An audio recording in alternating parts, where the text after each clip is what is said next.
नमस्कार मित्रों, target the study point में आपका स्वागत है। हम आशा करते हैं आप लोग बेहतर होंगे, आपकी तैयारी अच्छी चल रही होगी। मित्रों, हम लोग यूपी ट्रिपल एससी के प्रीवियस ईयर के सामान्य अध्ययन के क्वेश्चंस को देख रहे थे। लगभग 300 से 350 क्वेश्चंस हम लोग देख चुके हैं। उसी के क्रम में ये अगला वीडियो है, तो चलिए हम देखते हैं क्या है क्वेश्चन। भारत के केंद्रीय मंत्रिमंडल में अधिकतम कितने मंत्री हो सकते हैं? बहुत महत्वपूर्ण क्वेश्चन है, कई परीक्षाओं में पूछा हुआ है। तो जो मंत्रिमंडल होता है उसमें अधिकतम कितने मंत्री हो सकते हैं? लोकसभा की कुल संख्या का 15%। जहां सदन की लोकसभा या विधानसभा, केंद्रीय तथा राज्य मंत्रिमंडल दोनों के बारे में ये नियम लागू होता है कि लोकसभा या विधानसभा की कुल संख्या का 15% से अधिक जो है मंत्री नहीं हो सकते हैं। जहां सदन की सदस्य संख्या 40 है, वहां अधिकतम 12% मंत्री होंगे। यह 91वां संविधान संशोधन अधिनियम 2003 के तहत प्रावधान किया गया। तो यहाँ कई क्वेश्चन पूछता है। एक तो पूछता है कि केंद्रीय या राज्य मंत्रिमंडल में अधिकतम कितने मंत्री हो सकते हैं, तो कुल संख्या का 15%।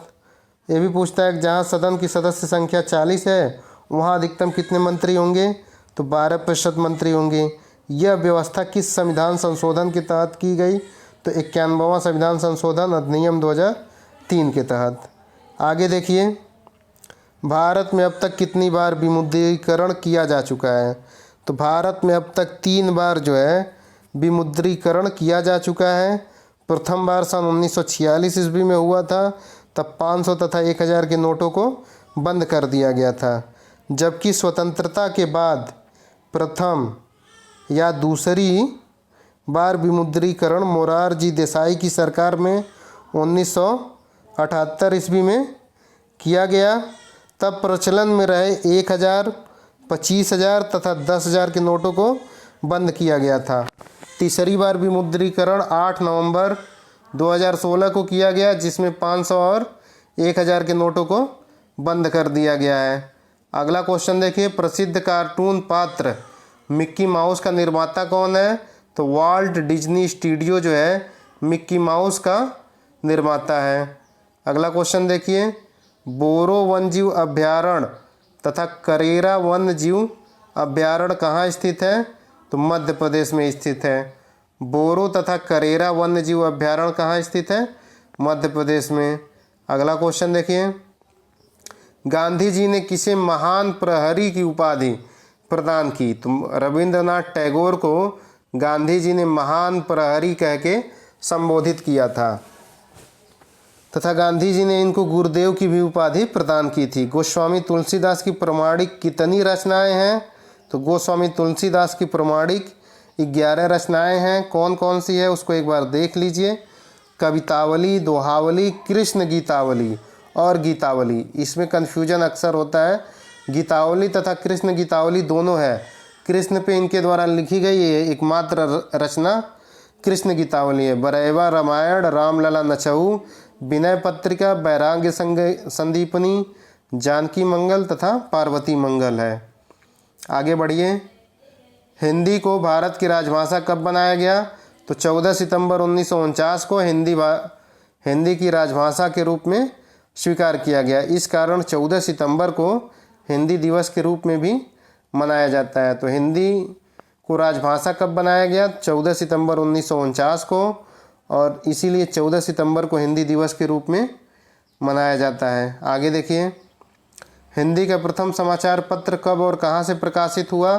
तो हिंदी का पहला समाचार पत्र उदंड मार्तंड है, जो 30 मई 1826 ईस्वी को कोलकाता से प्रकाशित हुआ। इसका संपादन पंडित जुगुल किशोर ने किया था।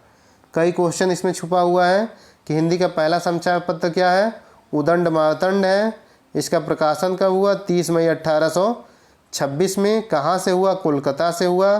किसने इसका संपादन किया? तो पंडित जुगुल किशोर ने किया।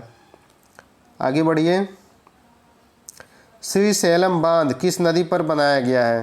तो श्री सैलम बांध कृष्णा नदी पर कुरनूल आंध्र प्रदेश और महबूब नगर तेलंगाना जिलों के मध्य अवस्थित है। तो जो श्री सैलम बांध है वह कृष्णा नदी पर है। कुर्नूल आंध्र प्रदेश तथा महबूबनगर तेलंगाना दोनों के मध्य में, तेलंगाना तथा आंध्र प्रदेश के बीच में श्रीशैलम बांध स्थित है कृष्णा नदी पे।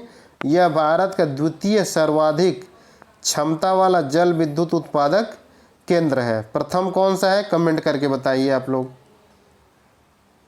श्रीशैलम बांध भारत की द्वितीय सर्वाधिक क्षमता वाला जल विद्युत उत्पादक केंद्र है।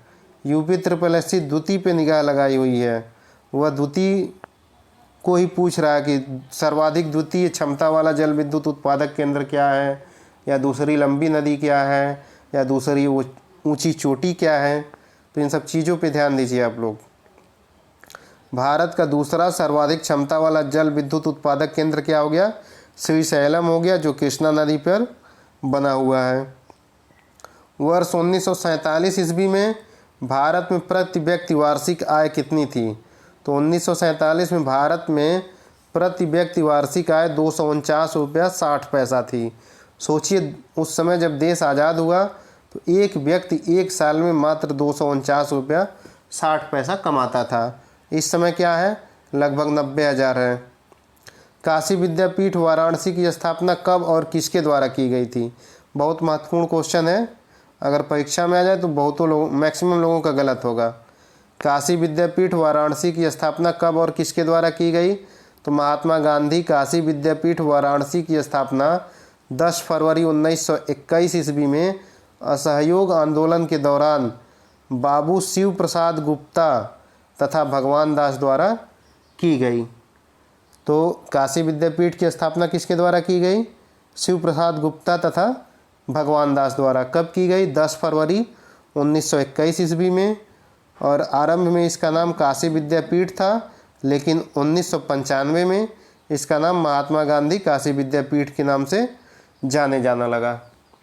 तो काशी विद्यापीठ की स्थापना 10 फरवरी 1921 ईस्वी में असहयोग आंदोलन के दौरान हुआ, और किसने किया, बाबू शिव प्रसाद गुप्ता तथा भगवान दास ने किया।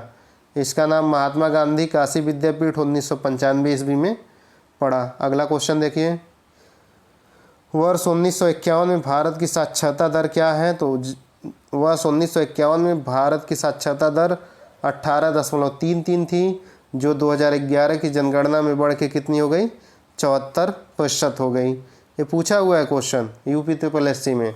तो 1951 में साक्षरता कितनी थी, 18.33 थी। 1951 में भारत का लिंग अनुपात कितना था, 946 था। इस समय कितना है, 943 है।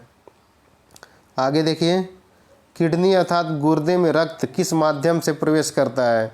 तो हम जानते हैं कि किडनी या गुर्दे में रक्त जो है अशुद्ध रहेगा, जब गुर्दे में जाएगा तो शिरा के माध्यम से जाता है। लेकिन जब बात होगी किडनी और गुर्दे में रक्त किस माध्यम से पहुंचता है, तो अंतःप्रकोष्ठिका, जिसे अल्नर भी कहते हैं, धमनी द्वारा जाता है। किडनी अथवा गुर्दे में रक्त जो है अंतःप्रकोष्ठिका धमनी द्वारा जाता है, जिसे अल्नर धमनी भी कहते हैं। अगला देखिए, संयुक्त प्रांत से उत्तर प्रदेश के रूप में नाम बदलने के बाद उत्तर प्रदेश का पहला राज्यपाल कौन था। तो 24 जनवरी 1950 महत्वपूर्ण तिथि है। 24 जनवरी 1950 को संयुक्त प्रांत का नाम बदलकर उत्तर प्रदेश रखा गया। उत्तर प्रदेश के प्रथम राज्यपाल होरम सजी फिरोज शाह मोदी थे। होरम सजी फिरोज शाह मोदी यूपी के प्रथम राज्यपाल थे। बेल्लोर सैनिक विद्रोह के समय मद्रास का गवर्नर कौन था। तो बेल्लोर सैनिक विद्रोह 10 जुलाई 1806 ईस्वी में मद्रास के बेल्लोर शहर में हुआ था। बेल्लोर सैनिक विद्रोह कब हुआ, 10 जुलाई 1806 ईस्वी में। कहाँ हुआ, मद्रास के बेल्लोर शहर में हुआ। उस समय मद्रास का गवर्नर लॉर्ड विलियम बेंटिंग था। अगला क्वेश्चन, ट्राफलगर स्क्वायर कहाँ स्थित है। तो ट्राफलगर स्क्वायर लंदन में स्थित है।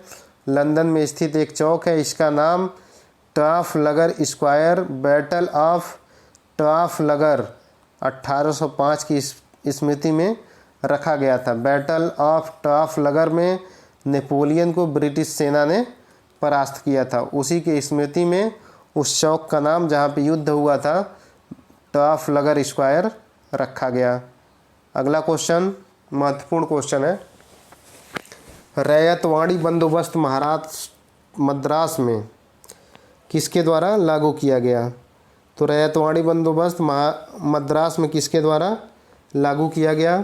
तो 1820 ईस्वी में थॉमस मुनरो द्वारा मद्रास में रैयतवाड़ी बंदोबस्त लागू किया गया। तो पूछा जाता है कब लागू किया गया? 1820 में। किसके द्वारा? थॉमस मुनरो के द्वारा। इसके अंतर्गत किसानों को भूमि के स्वामित्व का अधिकार तो प्राप्त था, परंतु उन्हें 1/3 लगान देना पड़ता था। जो रैयतवाड़ी बंदोबस्त था इसमें बिचौलियों को ख़त्म कर दिया गया, लेकिन किसानों पे ज़्यादा लगान लाद दी गई। किसानों को भूमि का स्वामित्व तो दे दिया गया, परंतु उन्हें 1/3 लगान देना पड़ता था। लगान का निर्धारण उपज के आधार पर न करके भूमि के आधार पर किया जाता है। ये भी क्वेश्चन पूछता है थॉमस मुनरो कब तक था मद्रास का गवर्नर? तो 1820 से 26 तक था। आगे देखिए इसमें क्या है। लगान का निर्धारण उपज के आधार पर न करके भूमि के आधार पर किया जाता था, जिससे किसानों के पास कुछ भी अधिशेष नहीं बचता था। रैयतवाड़ी बंदोबस्त मुंबई, मद्रास, असम, सिंध में लागू हुआ। यह भारत के लगभग 51% भूभाग पर लागू हुआ था। इसे सूर्यास्त का सिद्धांत भी कहा जाता है। तो रैयतवाड़ी बंदोबस्त कितने प्रतिशत भूभाग पे लागू हुआ? 51।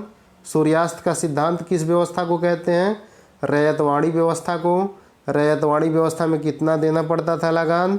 1/3 भाग। रैयतवाड़ी व्यवस्था कहाँ कहाँ लागू हुई? मुंबई, मद्रास, असम तथा सिंध में। इसे लागू करने में कैप्टन रीड की भी महत्वपूर्ण भूमिका थी। तो मित्रों रैयतवाड़ी व्यवस्था से संबंधित सभी महत्वपूर्ण क्वेश्चंस थे। इसको आप लोग अच्छे से पढ़िए, सुनिए। हरिश्चंद्र अनुसंधान संस्थान कहाँ स्थित है? तो हरिश्चंद्र अनुसंधान संस्थान प्रयागराज में स्थित है। यह गणित और सैद्धांतिक भौतिक के शोध में समर्पित एक प्रमुख संस्थान है, जिसका वित्त पोषण भारत सरकार द्वारा किया जाता है। तो एक बार क्वेश्चन पूछा था कि प्रयागराज इलाहाबाद था उस समय नाम, इलाहाबाद में स्थित हरिश्चंद्र अनुसंधान संस्थान का वित्त पोषण किसके द्वारा किया जाता है? तो भारत सरकार द्वारा किया जाता है। यह गणित तथा सैद्धांतिक भौतिक के शोध में समर्पित प्रमुख संस्थान है। काली खांसी रोग किस जीवाणु से होता है? तो हीमोफिलस परट्यूटिस नामक जीवाणु से काली खांसी नामक रोग हो जाता है। दमा रोग के लिए उत्तरदायी कवक क्या है? एस्परजिलस फ्यूमिगेट्स। एस्परजिलस फ्यूमिगेट्स कवक के कारण दमा रोग हो जाता है। अंटार्कटिका में भारत के कितने अनुसंधान स्टेशन हैं? तो अंटार्कटिका में भारत के 3 अनुसंधान स्टेशन हैं। इनमें 1983 ईस्वी में दक्षिण गंगोत्री, 1990 में मैत्री तथा 2013 में भारती को स्थापित किया गया। तो अंटार्कटिका में भारत के कितने स्टेशन हैं? 3 स्टेशन हैं। सबसे पुराना कौन है? दक्षिण गंगोत्री है। इसकी स्थापना 1983 में हुई। मैत्री की स्थापना 1990 में हुई तथा भारती की स्थापना 2013 में हुई। महत्वपूर्ण क्वेश्चन है ये भी। रुद्रसागर झील कहाँ स्थित है? तो रुद्रसागर झील जो है त्रिपुरा में स्थित है। यह रामसर स्थल में भी शामिल है। रुद्रसागर त्रिपुरा। हरिके और कंजल आर्द्रभूमि कहाँ स्थित है? तो हरिके तथा कंजल दोनों आर्द्रभूमि पंजाब में स्थित है। भारत में बाघ संरक्षण परियोजना किस प्रधानमंत्री के शासनकाल में लाई गई? तो भारत में बाघ संरक्षण परियोजना 1 अप्रैल 1973 को देश के तत्कालीन प्रधानमंत्री इंदिरा गांधी द्वारा प्रथम राष्ट्रीय उद्यान जिम कॉर्बेट राष्ट्रीय उद्यान उत्तराखंड में शुभारंभ किया गया। तो बाघ परियोजना का शुभारंभ कहाँ से किया गया? जिम कॉर्बेट राष्ट्रीय उद्यान उत्तराखंड से। कब किया गया? 1 अप्रैल 1993 को। किसके द्वारा किया गया? इंदिरा गांधी के द्वारा। द फिलॉसफी ऑफ द बम नामक प्रसिद्ध लेख किसके द्वारा लिखा गया? तो क्रांतिकारी भगवती चरण बोहरा ने द फिलॉसफी ऑफ द बम नामक प्रसिद्ध लेख लिखा। किस मिशन या योजना ने पाकिस्तान की मांग को अमान्य कर दिया? तो कैबिनेट मिशन ने। आगे देखिए, कैबिनेट मिशन ने पाकिस्तान की मांग को अमान्य कर दिया। ये महत्वपूर्ण क्वेश्चन है और ये पूछता है कि किस मिशन को जो है मुस्लिम लीग तथा कांग्रेस दोनों ने अस्वीकार कर दिया? तो क्रिप्स मिशन था। क्रिप्स मिशन को कांग्रेस तथा मुस्लिम लीग दोनों के द्वारा अस्वीकार कर दिया गया और कैबिनेट मिशन ने जो पाकिस्तान के गठन की मांग की जा रही थी उसको सीधे नकार दिया। चेचू जनजात कहाँ पाई जाती है? तो चेचू जनजात जो है आंध्र प्रदेश में पाए जाते हैं। यह चेचू भाषा बोलते हैं। चेचू भाषा द्रविड़ भाषा परिवार की भाषा है। तो चेचू जनजात आंध्र प्रदेश, केरल में भी पाए जाते हैं। एक ही व्यक्ति 2 या 2 से अधिक राज्यों का राज्यपाल नियुक्त किया जा सकता है। यह प्रावधान किस संविधान संशोधन द्वारा किया गया? तो 7वें संविधान संशोधन अधिनियम 1956 द्वारा यह प्रावधान किया गया कि एक व्यक्ति को 2 या 2 से अधिक राज्यों का राज्यपाल भी नियुक्त किया जा सकता है। अगला क्वेश्चन, भारत की संसद द्वारा हिंदू विवाह अधिनियम कब लागू किया गया? तो हिंदू विवाह अधिनियम 1955 ईस्वी में पारित हुआ। अगला क्वेश्चन, गुट निरपेक्ष आंदोलन की स्थापना कब की गई? तो अप्रैल 1961 ईस्वी में पंडित जवाहरलाल नेहरू, मिस्र के पूर्व राष्ट्रपति अब्दुल नासिर तथा यूगोस्लाविया के राष्ट्रपति ब्रोज टिटो द्वारा की गई। पूछता है गुट निरपेक्ष आंदोलन की स्थापना कब हुई?